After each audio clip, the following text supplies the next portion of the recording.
we believe in resource sharing, right? That should be the spirit of sustainability. So, hi, welcome all, and warm welcome to my panelists. Quite a panel I have, right? So, I have someone from a conglomerate which has multiple product streams. I have someone who is very focused on product markets, understand the energy business.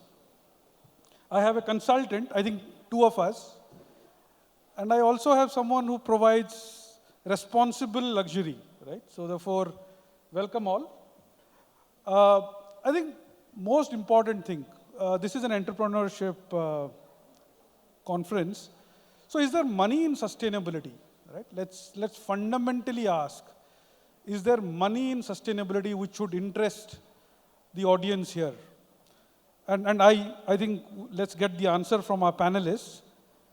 Two or three things that we'll try to cover here. Now, one of the things which was very specifically asked is, what do you mean by sustainability? Right? And a little bit of what is sustainability today.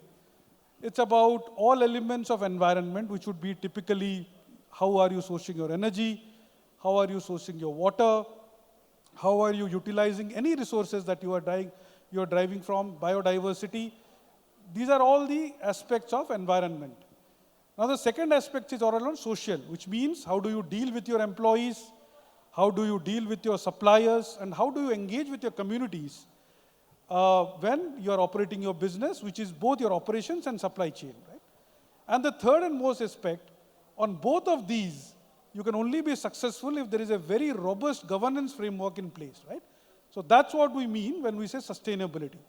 It's addressing the issues of environment, social, and governance. Now there are 2-3 things that we'll try to drive with our panelists. Is the first fundamental question is sustainability a business? Is there a money out there? Is sustainability about driving business outcomes, and how they have done in their businesses individually and organizationally?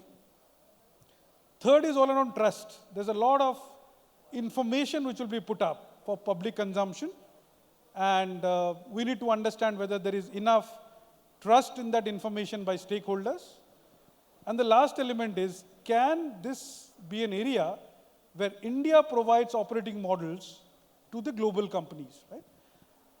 I think that's a little bit of what we will try to cover in our session today. I think what we have seen is also, just to give a little flavor, what has happened in the last 2 years, right? India taking on a net zero 2070 goal and doing extremely well on the way we have progressed over the last 6 years. India taking a 2030 climate goal, where we are saying that renewable 500 gigawatt, reducing the carbon intensity of our GDP by 45% and putting up a carbon sink for the world to utilize. The regulator doing significant action around top 1,000 companies, putting out the reporting standards, and going a step forward and saying that the top 200 companies will have to mandatorily do a reasonable assurance on the data that they put up, right? That's what is the push factor.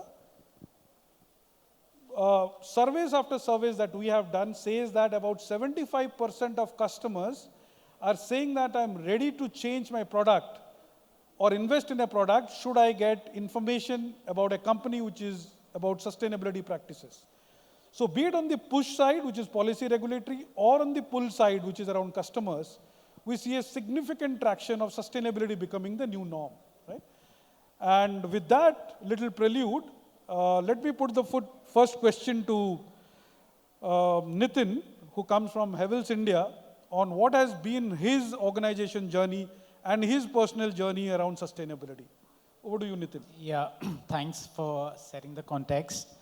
So before I talk about the organizational journey, so let me just give you a brief overview about myself. So I started off, basically I'm a consultant who used to give Gyan to client for almost 80% of my working experience so far. So I realized that in the last 4 years when I joined Havells, there's a lot of difference where you're working as a consultant and when you're working actually so as to speak in the battlefield. So I think although it may appear that ESG is a new trend, I think a lot of you may or may not be aware that for the first time ESG term was coined way back in 2006. And this is how actually at Havells, our sustainability journey started way back in 2012. It's not about today, it's not about yesterday. In fact, at Havells, the first report that we published was way back in 2012-13, which actually talked about scope 1 emissions, scope 1 emissions or scope 2 emission norms.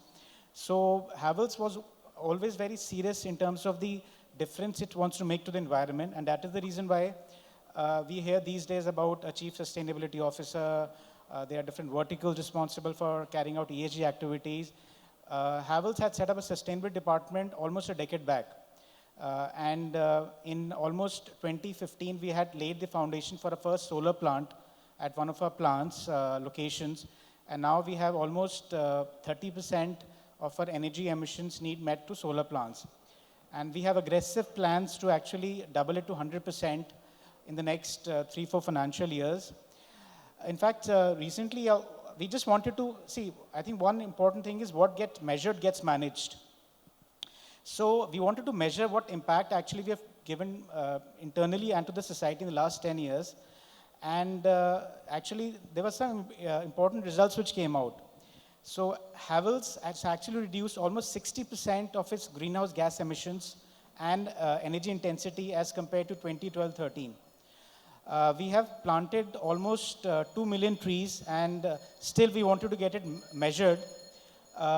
We carried out a third-party assessment through our institute, and the trees that we have planted will actually sequester around 4 lakhs tons of carbon dioxide. So I think one thing which I wanted to actually set the context is, it's very important that you announce the ESG initiatives, but actually more important is how do we measure that. So that's the request which that's a target I'm taking internally and as well as external to the external stakeholders, that measurement is equally important in terms of managing the task. So this has been my journey at Havells so far. Yeah. Thanks, Nitin. And I come to Ram. Ram, I think, well put by Nitin. What gets measured, then the action happens, right? Other thing that I would like you to touch upon is that this scaling the sustainability, right? It is easy to take pilots, initiatives, but how do you scale? It requires mindset, momentum, money, right? All the three. How does Godrej look at this? So I'm glad you mentioned mindset, because I think that's the oft overlooked aspect of genuine ESG change. What I mean by that is, sorry, is there an echo coming? Yeah. So when it comes to mindset change, it's really about showing each and every individual business function what they really derive out of it in terms of value. And what I really mean by this is let's just take risk as a function, for example. Now, very often risk teams take into account multiple actions, but if you can make it aware to them about how climate risk needs to be a part of what the lens that they wear, it becomes a very useful tool for them, and they become more bought into the ESG strategy, which means you have another ally when you're looking for investments in, say, ESG or climate risk mitigation or resilience planning. For example, building that into any new site selection or building that into long-term CapEx. There are also a lot of fundamental processes and tools and frameworks which we can use. Things like carbon pricing, water price, and internal water price. These are all really useful, very practical, very tangible tools to really drive a strong ESG agenda inside. When I say tangible, I mean in terms of actual dollars, because ESG is not about goodwill. I mean, a lot of people have this mindset that ESG is about altruism, it's about, or doing what's good at the cost of business. That's absolutely not true at all. ESG is fundamentally core to business. If you see any investor today, the first thing they ask about ESG risk, because they understand that in the medium to long term, how you perform on ESG is a function of your risk and how risky an investment you are as an organization. And all financial indices will show you that, having strong ESG principles really sets you apart in terms, or really gives you genuine shareholder growth and share price value growth. You mentioned about the money part of it. A lot of people, again, seems overawed when you see the overall ambition, saying that, we have to get to net zero. That's the cost from going from zero to net zero is this many millions. The cost of being water positive is X crores. The cost of putting 50% renewables is this. But if you actually plot it out over a short, medium, long-term graph, you will see that 80% of the way can be achieved with very little investment. I mean, let me just give you a simple example. So we are committed to science-based targets and reducing emissions in two ways. One, like you said, we take up renewable energy projects. We also invest heavily in energy efficiency. You'd be surprised to hear that energy efficiency actually has saved us more emissions than renewable energy, which is a direct cost saving. It's not even a question of, oh, I'm going to spend today to get money 10 years later. It's payback periods of less than 2 years. It's a no-brainer. So I think very often we get caught up in the bigger picture and trying to find the perfect solution to get all the way there, rather than just getting started and doing a few things that can really help us unlock more finances for doing better things in the future. I think thanks, Ram, you really set the context well, because a lot of people ask us, how do you set the net zero target? And India has set it at 2070. Do you have a path there? So, and we got it from the PM's office itself, that he was very, very clear that yes, there is a guidehouse there, there's a lighthouse there, but what is important is every quarter how we move the needle there, right? So, absolutely well put. I'll go to Shruti. Shruti, you are a decade-old brand, I understand, right? So, and under the whole sustainability model now, they say that please go back and look at purpose, right? So, why are you creating this model, this brand? And sometimes this actually poses a lot of questions to the 100-year-old brands, right? So, I would want to pick your insights over the last decade, how you have grown, and more importantly, the first year when you set this brand, what was the purpose of creating this brand? One. And the more difficult question, did you actually believe that you can make money out of it, right? So, okay, sure. Firstly, thank you so much for having me here. It's good to be here. So, when we started operating hotels about 11 years ago, we fundamentally believed in this purpose, that we could do hospitality better and in a way which served the community and the wider good. Because we knew that hospitality was typically wasteful. It was typically, it considered guest as God and really didn't consider what the result and the consequences of that would be. And it was also an industry which I felt, and I still to some extent believe, is very rigid, right? Because operations have to happen in a certain way, the guests behave in a certain way, and you have to meet those expectations every single time.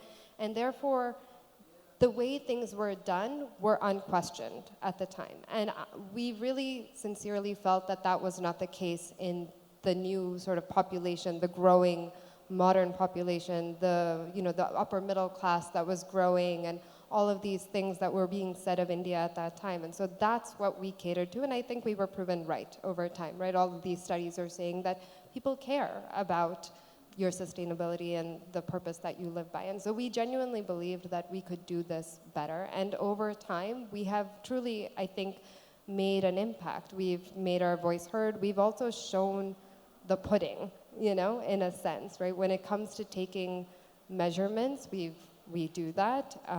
We have called for action in terms of being transparent and disclosing. We also take up, one of the points you made really resonated with me is that you don't have to go to 0 to 100 in a second, right? We're a small organization. We can't do that. We have to take small steps in getting to where we are. And by no means are we perfect, and probably we never will be perfect. It's hard. So we look at micro projects, we look at small things that we can tackle, and then we say, okay, let's go after that. And then we look at the larger things, and can those be done? Is it feasible to do it this year? Is it viable to do it next year? And you sort of make your way there over time.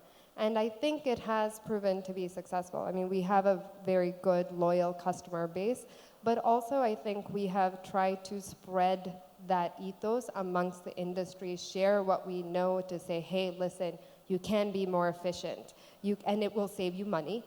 You can be more purposeful, and it will bring you guests, and so on and so forth. So I think we have been, if anything, we're more adamant about the purpose today than we ever were. I think it does increase shareholder value. I think the community benefits from it. The communities welcome us more because of it. They're happy to have us there.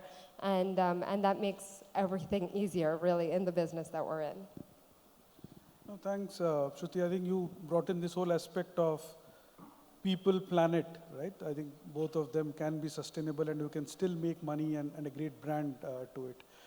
With that, I'll come to Dhwani.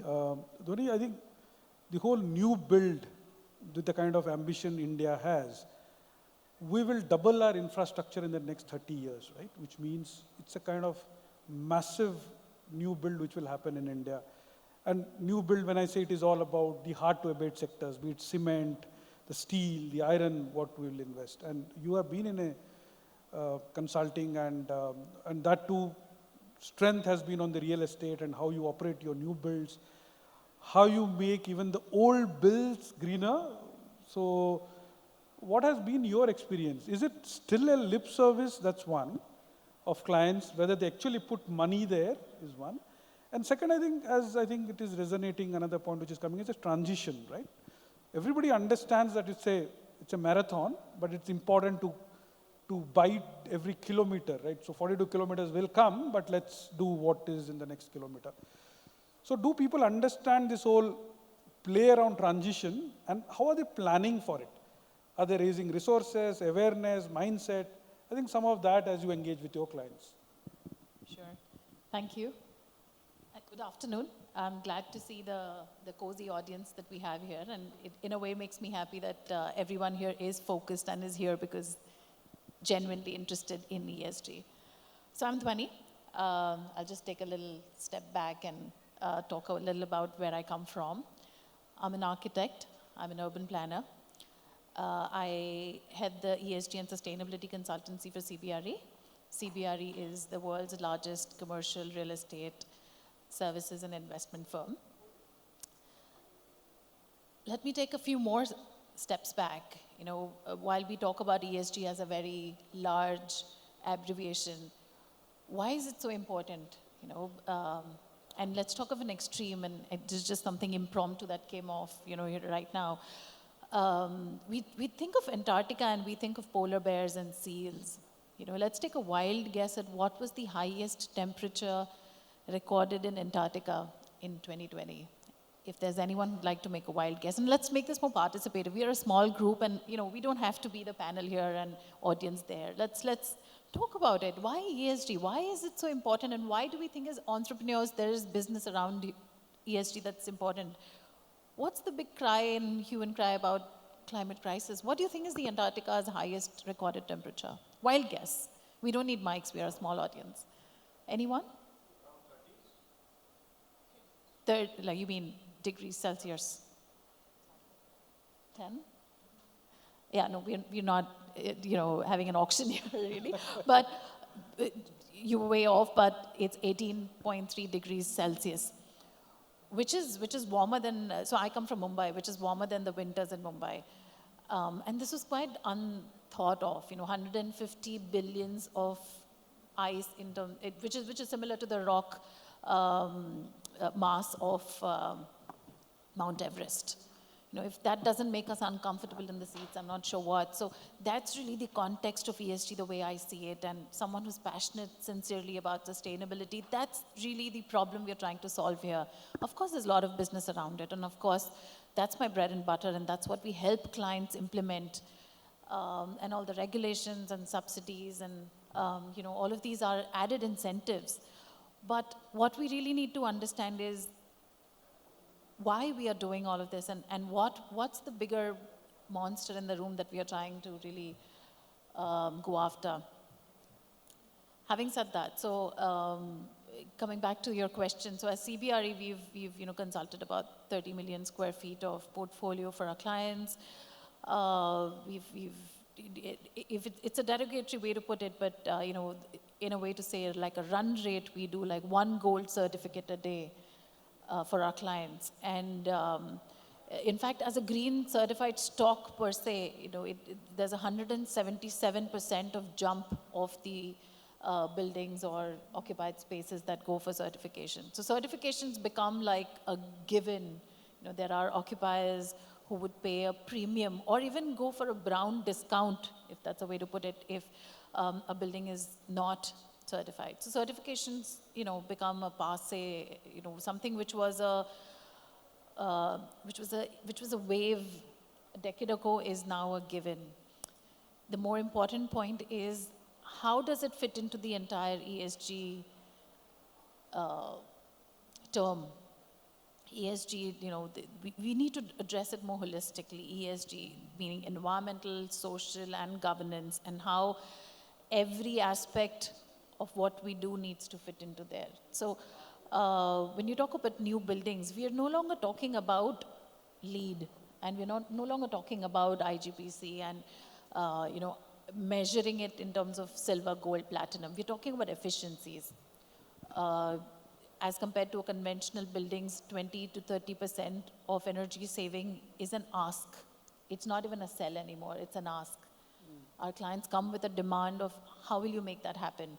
And very rightly how you put it, renewable energy is the last mile approach, and sometimes in going after the bigger picture, we forget that efficiency and looking after these smaller things can make a much larger impact, and that's where we sort of play a role. We talk about equipments and its journey across the project life cycle all the way into the demolition stage rather than only the capex or the operations.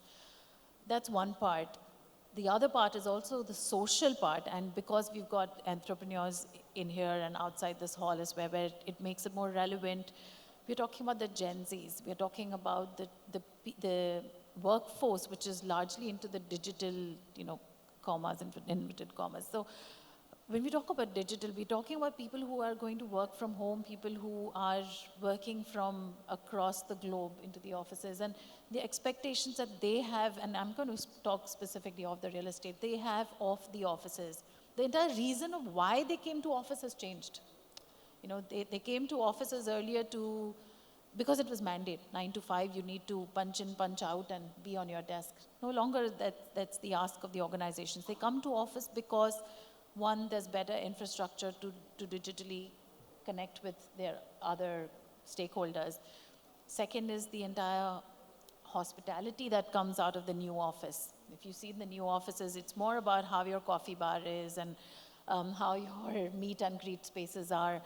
So also the entire infrastructure that the office provides, that whether it's just simply internet and the right ergonomics of the desk to even the interaction spaces. So the why behind the office has changed, and it's important to address that social aspect, the wellness aspect. The post-COVID times have also helped us understand that. The third aspect is the governance, where largely we always thought governance was about form filling and ensuring that the data is in the right place. The employees, the visitors, the suppliers, the end customers are asking about the transparency, and that's again something that we touched upon earlier, is whether there is enough transparency in terms of what the products are offering. And that's not only the ask of the organizations, but the ask of the end users. And that sort of touches upon the G part of the ESG. So it's important to look at it more holistically now, and very contextual in terms of where we are going with all the regulations as well. Sure.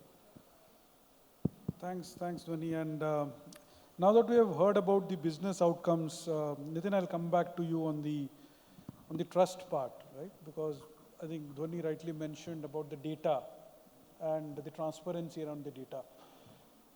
Now, we have been in this journey of financial data for over 100 years now, right? The whole non-financial data reporting, disclosures, all these norms came only 2 decades back, and that too without assurance.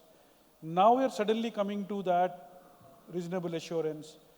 How do you believe we can generate enough trust so that this whole acquisition around greenwashing doesn't stick to companies? That's actually a very relevant question. So let me take a step back. I know there's a limited audience over here. A decade back, 10 years back, if someone probably would have asked you a question that you need to buy 2 products, one maybe is not a very healthy option and the other is a healthy option, but probably you'll have to pay a premium. I think 10 years back, a lot of you where probably the health consciousness may not be there like it's today. A lot of you would have opted for the lesser expensive product. But now, I think a lot of health consciousness is there. And we see it in the products. They measure the calorie content, they measure the protein, they measure the sugar. So these days, consumers are willing to pay the premium. I genuinely believe that maybe 5 years down, 10 years down the line, maybe in the products that we are selling, there will be guidelines where companies are actually forced to measure, probably talk about the carbon footprints of the products. Right? Yeah. And maybe the consumers stop purchasing products which has large carbon footprints. So, but I think what like you rightly mentioned, trust. Like as in marriage, trust is important. It's basically creates a foundation between two partners. Unfortunately, I think in the last few weeks, months, there's a lot of buzz about greenwashing as well. So what is greenwashing? It's basically a misleading or a deceptive claim which the companies are claiming about their products. So it's actually shaking the ESG industry right now because purely because of greenwashing, a lot of companies and actually geographies are actually now sort of coming up with new regulation. Like for example, in India, like as he was mentioning, that a lot of regulations have already come in where you cannot talk about any company if it talks about any numbers in the public domain. Without validating the number, it may have serious repercussions for the company. So reasonable assurance, as you mentioned, in a simple language, you just need to get the numbers validated before you're publishing it in the public domain. So it's important for us as individuals, us for the companies, that it's important from an ESG standpoint, because I think the other aspect which probably requires more focus is there are a lot of frameworks which are coming to a picture which are actually rating the companies without probably giving too much weightage and importance in how the company is analyzing the data or how is it coming out. And what is happening is that the companies, because of the fact that the rating agency, be it DJSI, be it CDP, an assessment is coming, that is mainly because of some of the mature practices across the geographies. Indian companies are actually feeling the heat. That's the reason I'm very glad that SEBI has come up with these guidelines, which actually will distinguish, because that's a fact of the reality. In India, it will take time in terms of getting the data, measuring the data. I was there in one of the panels last week, and there was a few players which were talking about how technology can play a larger role in measuring ESG. But I think I have a fundamental disconnect because data needs to be there. Technology is as good as if the data is not there. You cannot actually measure the ESG performance. Because right now what is happening is that there are few odd questions as part of the global framework. Indian companies are somewhat figuring out their framework in those questions and then figuring out the assessments. So this is where I think the fundamental change will come in the next few months, where SEBI has also come up with these guidelines where the rating agencies will have to be also sort of get registered with SEBI before coming out ratings. So I think this trust factor probably which is slightly missing right now, I'm hoping it will get addressed in the next few months to sort of bridge the gap between what the consumer is expecting and what the companies are dishing out to them. Sure. And Ram, you have been part of large conglomerate with multiple products, right? So bringing to life the same aspect of data and the need for having an India-specific and secondly, the sector-specific data, right? I think any more color to that in the sense, what do you believe we should be pushing for as a country? Because do understand that climate is also about negotiation, right? Negotiation, I think one of the things where we have been negotiating as India, as a developing nation, and I think that was a promise made in Paris, where 200 billion per year were supposed to come from developed nations to developing towards sustainability measures.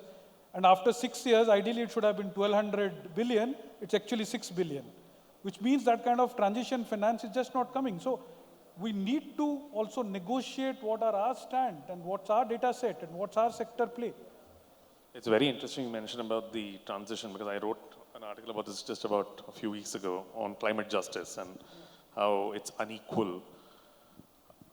And the word you mentioned plays a big role in it. And typically this is the reason why they say the funds haven't flown from the developed world to the developing world. We don't trust that it will be used in the correct way or whether it will be invested in genuine climate efforts. How do we track it? How does it become transparent? This is where data is key, and this is where Indian ecosystem data and having very geography-specific data is very important. And this, I'm saying it after about a decade of reporting that Godrej has done on ESG and CDP, DJSI, multiple disclosures. We've come to the understanding that until we arrive at very localized and geography-specific data sets and even policies and frameworks and tools that are India-specific, we're not going to really solve this problem. I'll just give you a simple example. India is a largely agricultural country, and which means we produce a lot of commodities, soy, palm, rapeseed oil, lots of different things. Now, whether the Indian agricultural practices are lower in emission or higher in emission than the globalized West, which is more like mass scale production, I'm not saying it's going to be lesser necessarily for all commodities.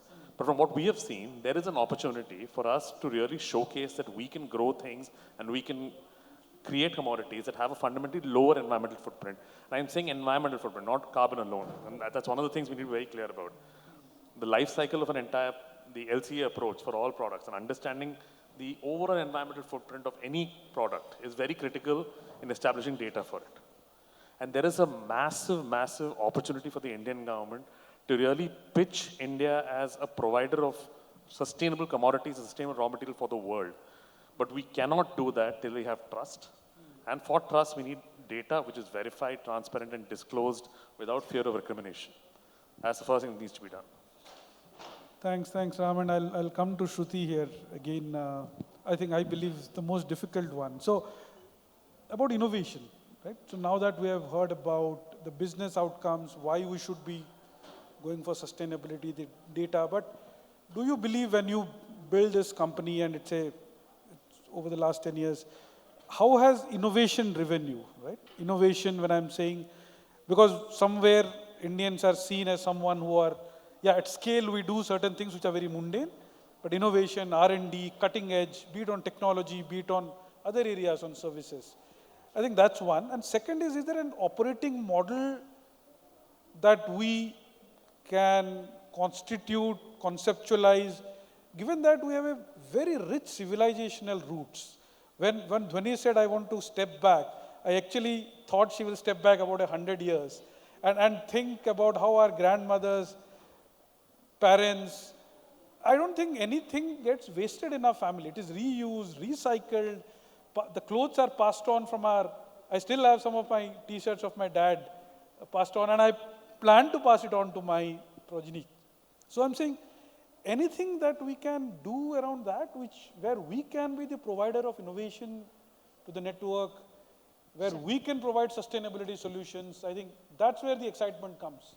So I'll answer the second part of the question before I get to the first one, but I think you're right. I think culturally we actually have these sort of deep-rooted commitment towards sustainability, very unlike the West. I think it shocks me nowadays, having been in India, and especially during COVID being stuck in India, seeing the consumption patterns of the West and realizing how much wastage there is. Whereas in India, we're very conscious about how much food do we take on our plate and how much is being wasted and so on and so forth. So, in my organization, it has not been as challenging as one would think to drive this idea of sustainability all the way down to the very last person working on the floor.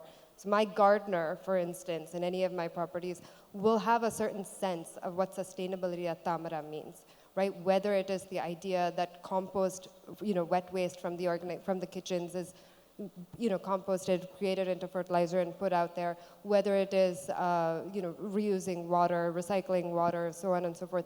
Those things are actually understood very much throughout the DNA of the organization, I always said, and every single person gets it. So I think that, building that culture of sustainability is not as impossible as it may seem, just given that people fundamentally are very conscious of their consumption and this whole pattern of recycling. It is something which has been there, consciously. The other part that you talked about, innovation, I love technology in a very in a very strange way, I think, for my industry. I look at technology as a way of empowering ourselves with information and really enabling all of our team members to be able to do a better job in whatever way it is. So, for instance, we've created an app where if you see that there's a maintenance issue somewhere, let's say there's a scratch in a wall, you can take a photo of it, it loads up, it goes straight to the engineer to go get it fixed. You also put in your consumption details. So we measure food wastage every single day that comes out of the cafeteria, comes out of the main kitchen, and we track the pattern. Is it reducing? And a lot of that, the reduction has to do a lot with education of the staff and so on and so forth. So those are very basic ways. But one of the newest technologies that we just implemented was using IoT to look at the consumption patterns within a building, right? Looking at the electricity and the water consumption. It implemented in late June. So I saw the July data just 2 days ago. It's been 1 month. Within that 1 month, we were able to reduce our electricity consumption in AHUs by 11% and cost. It's pretty cool, actually, right? To be able to see something like that coming out through the implementation that you did. And so immediately you see the impact of these projects that you do. And there's so many ways to innovate like this, and there's ways to do it involving people, engaging with people, getting them to really own that, those projects. So, like for instance, we're in a race to see which of my properties will get to single-use plastic-free fastest, and that's very much a human effort in, auditing vendors and really looking at the possibilities there. And we're also looking at these technology solutions to see how you can build better efficiency, build greener buildings, so on and so forth as well. So I think, the solutions are endless. It's you have to kind of wade through them, but you have to also have a genuine interest in it. It goes back to the point that we were talking about before, which is purpose. It has to be led by leadership. And every single person has to buy into it in order for it to be effectively done, right? The operating model is really that. It has to be understood, it has to be owned, and it has to be guided using measurements and science really to get you to that hopeful last point. Sure. So I have one question which is common to all of you. This is, what do you believe are the major challenges? And I give you can only have 2-3 words on it, right? What do you think is the biggest challenge for scaling up sustainability? Shruti, first. Immediately, I think it is mindset. I just said, I said that it was easy in some ways, but to break the mold, it can sometimes be quite difficult. So I think mindset. Mindset. One word, Dhwani. I think it's collective data to make it more relevant in India. Perfect. I think awareness and capacity building. Will. So mindset, awareness, capacity building. But the interesting part is no one said money, which means that should you have a great idea, there is financing available for the transition. I think with that, let's close the panel and thank you all for this. I think hopefully you found it interesting.